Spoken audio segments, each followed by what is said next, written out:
Hey guys, welcome back to CHRiS's Toy Box. Hope you guys had a great weekend like myself, and I'd like to thank you in advance for taking the time to check out my channel. Let's see if we get started, shall we? So today, we're going to be looking at two new figures from the new line of Hasbro's Marvel Legends, the return of a toy line started by Toy Biz years ago. Here we have two characters, Hope Summers from the first wave, and Fantomex from the second wave. Now, straight out of the package, these figures look amazing. There's a decent amount of detail on both figures, as you can see, and both characters have a really nice sculpt. But, and there is a but, there are a few drawbacks once you start messing around with them. Let's take a look at Hope Summers first.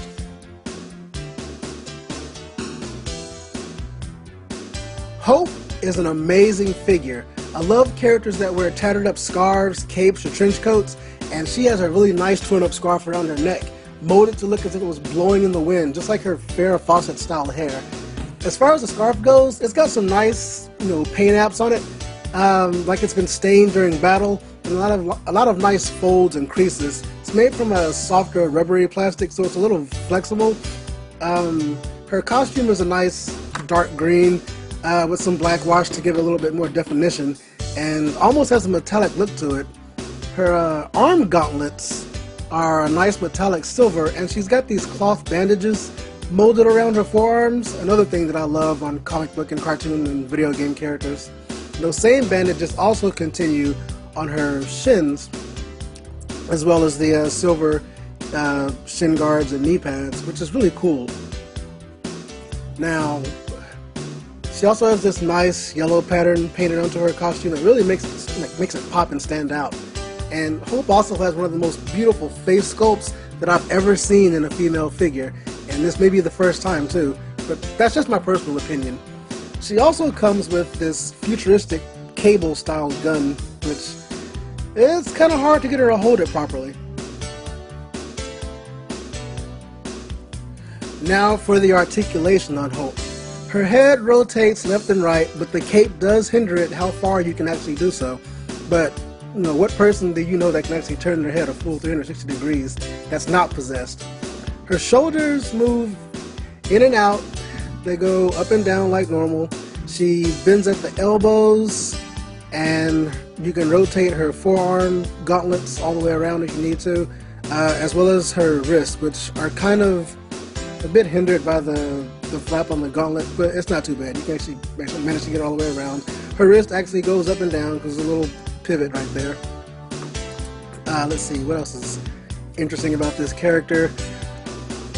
The one thing that she doesn't have, and that's the same thing goes for all the other Marvel Legends figures that have been coming out lately, is that there's no finger articulation, kind of like the Gambit and Blade and figures from the Toy Biz line, where you have to actually move some of their fingers and get better poses out of them. These are permanently sculpted to hold a gun. I mean, both hands actually. I don't know why they did that, but whatever. She's got ball joints for her hips, but you can barely move them. I mean, they're blocked by the pelvic area of the torso.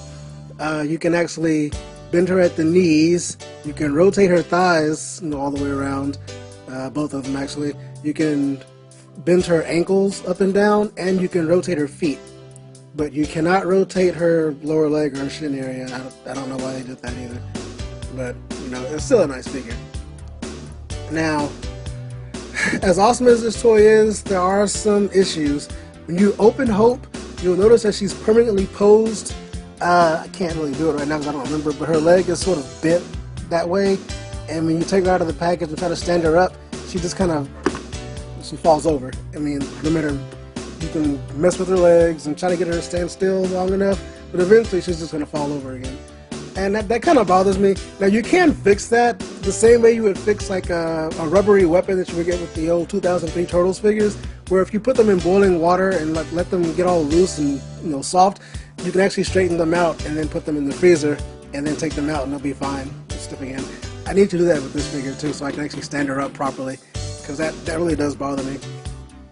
Now, like I said earlier, her hands are permanently sculpted to hold the gun, but the gun, getting it in there, keeping it in place is a bit awkward.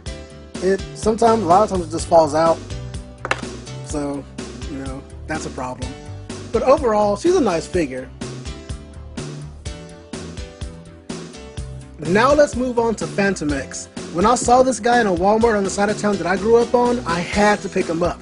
The high contrast of the black and white costume was the first thing that caught my eye. And earlier that day, I was remembering a conversation I had with a friend a few years ago about a superhero named Fantomex, which this character is sort of inspired by as far as his look goes. Now, out of the package, Fantomex is pretty sweet. He's an awesome looking figure. He's got this nice, soft, rubbery, sleeveless trench coat with this big, exaggerated collar around his neck.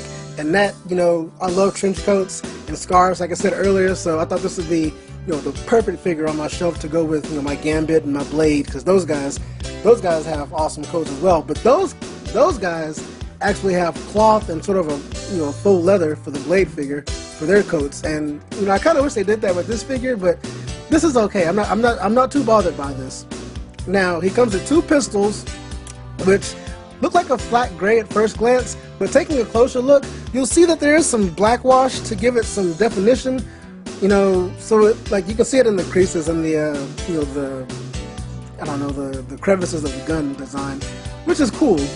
Now, another cool thing is he actually has holsters on his belt, so you can put the guns in there, and I thought that was a nice addition, because usually characters have sculpted on, you know, pockets like, you know, the Assassin's Creed figure I reviewed a while back, and you can't put anything in there. This is cool because you won't lose the guns, unless you're, you know, having a battle with some other figures and you just forget where you put them. And you'll end up with a bag like me. It's a big giant Ziploc bag full of weapons that you can't put to the characters they came with because you don't remember where they came from. And that's kind of a problem. But the problem with the guns is they don't really sit right in his hands. The same way Hope's gun doesn't sit in her hands properly. His hands are permanently molded to hold guns, which that really is starting to bother me now. But the gun in the right hand fits perfectly fine. The gun in the left hand, however, you can't get his finger on the trigger because it's sculpted funny. So the only way to get it in there where it actually looks right is to have it just resting above the index finger, which, you know, that bothers me just a little bit, but not too much. It didn't, you know, make me hate the figure. I love the guy. The way the guy looks. Now, he's got this weird, I can sit on the camera here, focus maybe, this weird Dwayne "The Rock" Johnson sort of smirk on his face, and at first I thought maybe my figure was just warped or it got, you know, melted in the mold itself before they painted it, but I think that's on purpose. At least I hope so, because otherwise that's terrible. But it's a cool figure, like, as I've said plenty of times already. Now, I love the black patterns on his costume. Those are really nice zigzaggy patterns. They actually continue on the back of his trench coat. It's actually pretty cool. And then it's on the black is actually on the mask of his head and on the arms of his costume as well as the legs. Now, that's really cool. I mean, he does really stand out. If you put him on the shelf next to some other Marvel Legends figures, he's gonna stand out. Now, there are some problems with Fantomex's articulation.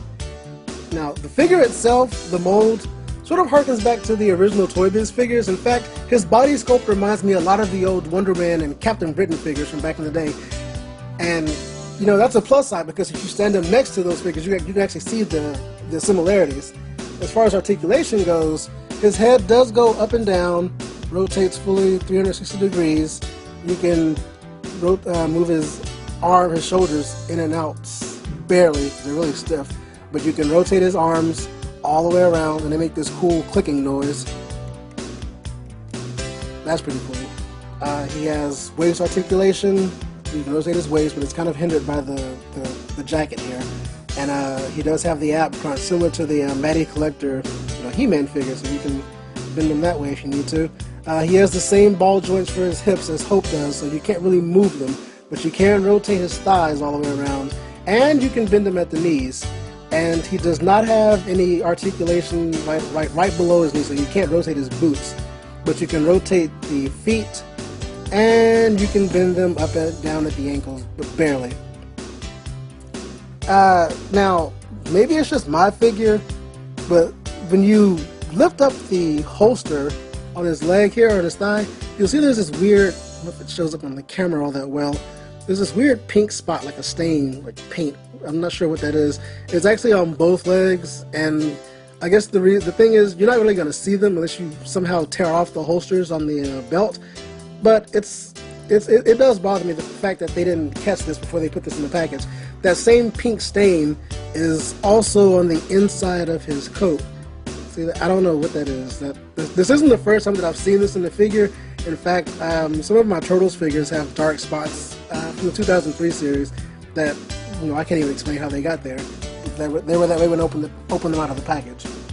Now, because of the way this character is sculpted, Fantomex has a he's kind of top heavy, so you try to stand him up and he falls.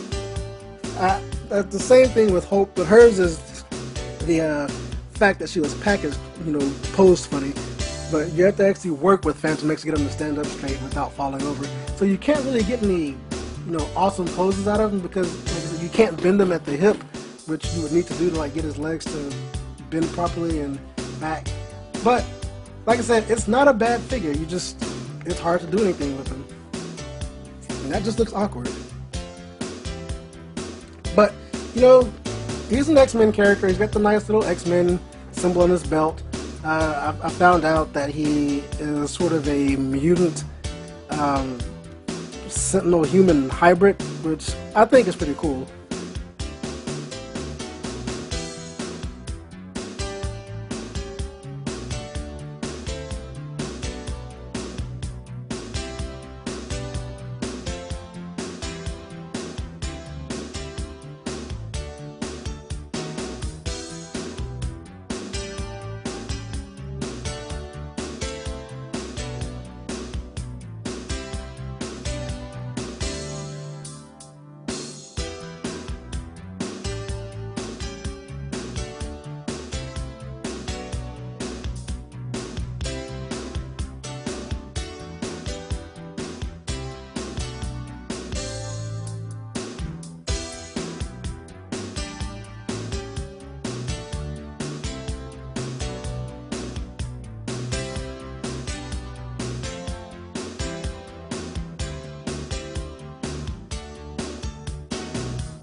Alright, it's size comparison time.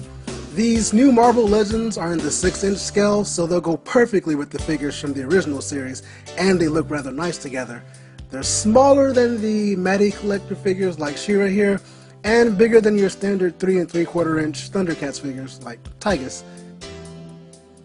Now, the one thing I forgot to mention is, like the old Toy Biz figures, these new Hasbro Marvel Legends are part of the Build-A-Figure series, and Hope comes with the head and axe of CHRiS, and Fantomex comes with, I don't remember if it's the right or the left leg, but I'm not interested in building these figures at all, but he comes with one of the legs of Arnim Zola.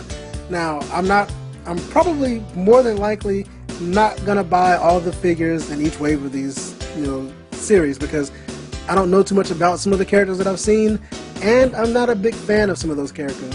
Like like Captain America, I particularly don't care for Captain America. Hope came with CHRiS's head, which I thought was cool, because CHRiS is a cool character, but the size of the Build-A-Figure, he's barely bigger than the two figures you see here. He may be like in half an inch or an inch taller, and you know, the old Toy Biz Build-A-Figures were huge, like Fin Fang Foom and the Sentinel. I don't have any of those, but those are pretty cool. Oh, also Ant-Man, that was a pretty cool figure as well. But I have no interest in collecting all these characters. Wave 1 was CHRiS, Wave 2 is Arnim Zola. Wave 2 also has the Dark Wolverine, who, you know, as you all know, is not Logan. It's his son, Dakin, however you say it. But I will buy that one because of the color scheme. That's one of my favorite Wolverine color schemes for the costumes. Now, should you buy these? that really all depends on how much you love these characters. I think, you know, they look really nice compared, like if you put them next to your other Marvel Legends, but they do have a few issues. I think they're nice. I just wish they would have ironed out some of the problems before they started, you know, shipping them out. Now, I just recently learned who both of these characters are actually and their powers, and that was enough alone to make me buy them because it got me into reading the comics that they came from and reading up on their history online. And I think they have both of them actually have a pretty cool, you know, backstory. And that's just me personally. So thank you guys for checking us out. Be sure to check back next time for the next review on CHRiS' Toy Box. God bless.